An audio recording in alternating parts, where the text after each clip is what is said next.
कार्तिक महात्म की जय। 31वां अध्याय। भगवान श्री कृष्ण चंद्र महाराज ने कहा, पहले उज्जैन में एक महापापी और दुरात्मा धनेश्वर नामक ब्राह्मण रहता था। वह रस, चमड़ा और कंबल आदि का व्यापार करता था। वैश्यगामी था और मद्यपान आदि बुरे कर्म किया करता था। चूँकि वह दिन रात पाप में रहता था, इसलिए उसे व्यापार के लिए वह नगर नगर घूमता था। वह एक दिन महिष्मती पुरी में जा पहुँचा। महिष्मती पुरी चूँकि राजा महिष ने बसाई थी, इसलिए बस राजा के नाम पर ही विख्यात थी। नगरी के पास ही पाप नाशिनी पुण्यकारिणी भगवती नर्मदा बहती है। उस नदी के किनारे देश देशांतर में आए हुए यात्री कार्तिक व्रत करने के लिए कुछ दिनों के लिए ठहरा करते हैं।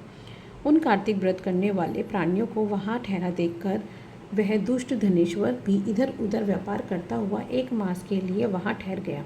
अपने माल को बेचता हुआ वह नर्मदा नदी के तट पर घूमता हुआ ब्राह्मणों को देव पूजा में अक्सर लगा हुआ वह देखता कि कोई तो पुराण पढ़ रहा है और कोई सुन रहा है, कोई भगवत कीर्तन कर रहा है, कोई भजन सुन रहा है, कोई ध्यान में लीन है और कोई तुलसी की माला धारण किए हुए है। बस इसी तरह वह भक्तों के बीच में रहा और देवशों और वैष्णवों के दर्शन करता रहा, उनको स्पर्श करता रहा और उनके वार्तालाप करता रहा और भगवान विष्णु के नाम स्मरण के पुण्य का अर्जित करता रहा। वह कार्तिक के व्रत की उद्यापन विधि तथा जागरण को भी देखता रहा। उसने पूर्णिमा को भी देखा और व्रती ब्राह्मणों तथा गौओं को भी भोजन करवा रहे हैं और उनके दक्षिणा आदि भी दे रहे हैं। उनको नृत्य प्रति भगवान शंकर की प्रसन्नता के लिए होती दीपमाला भी देखी।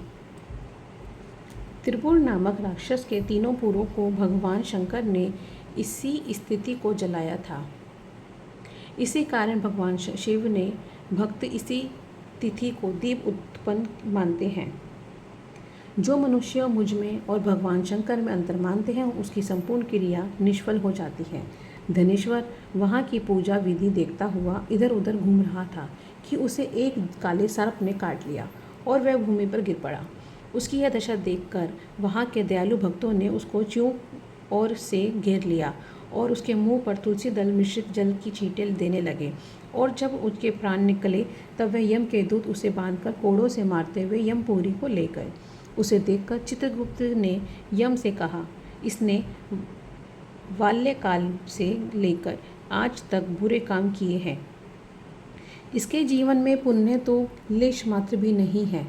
यदि मैं पूरा 1 वर्ष आपको सुनाता रहूं तो भी इसके पापों की सूची समाप्त नहीं होगी। यह महापापी है, अतः इसको एक कल्प और घोर नरक में डालना चाहिए। चित्रगुप्त की बात सुनकर यमराज ने बड़े क्रोध से भरकर उसको अपना काल नेम के समान भयंकर रूप दिखाते हुए अपने अनुचरों को आज्ञा दी। उनको कहा, हे प्रेत सेनापतियों, इस दुष्ट मूर्ति को मूक दरों से मारते हुए कुंभीपाक नरक में फेंक दो। भगवान श्री कृष्णचंद्र जी महाराज ने कहा।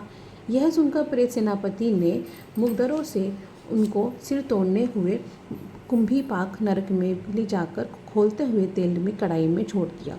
प्रेत सेनापतियों ने ज्यों ही उसे तेल की कढ़ाई में फेंका, त्यों ही लपलपाती हुई आग अपने आप ठंडी हो गई, जैसे कि प्रहलाद को अग्नि में डालने से वह अग्नि ठंडी हो गई थी। यह विचित्र घटना देखकर प्रेत सेनापतियों ने यमराज के पास जाकर सारा वृत्तांत कहा। यमराज भी सारा हाल सुनकर आश्चर्यचकित रह गए और धनेश्वर को अपने पास बुलाकर स्थिति पर विचार करने लगे। उसी समय नारायण नारायण का कीर्तन करते हुए देव ऋषि नारद भी वहाँ पर आ पहुँचे और यमराज से कहने लगे, हे अरुण नंदन यमराज, यह ब्राह्मण नरक में डाले जाने के योग्य नहीं है, क्योंकि इसके अंत समय में कुछ शुभ कर्म किए हैं जो कि नरक यातना को नष्ट करने वाले हैं। जो लोग भक्तों का दर्शन करते हैं, उनमें वार्तालाप करते हैं और उनका स्पर्श करते हैं, चाहे उनको कोई पुण्य कर्म ना किए हो, सहज स्वर्ग के अधिकारी हो जाते हैं। अतः धनेश्वर भी पुण्य आत्माओं के संग व स्पर्श से स्वर्ग का अधिकारी हो गया। अतएव यह पुण्य आत्मा है, इसे यश योनि दो और केवल इसे पाप भोग करने वाले नरक दिखा दो। भगवान श्री कृष्णचंद्र महाराज ने कहा, हे देव ऋषि नारद, ऐसा कहकर चले गए तो धनेश्वर को पुण्य आत्मा समझते हुए यमराज ने दूतों को उसे नरक दिखाने की आज्ञा दी। कार्तिक महात्म की जय।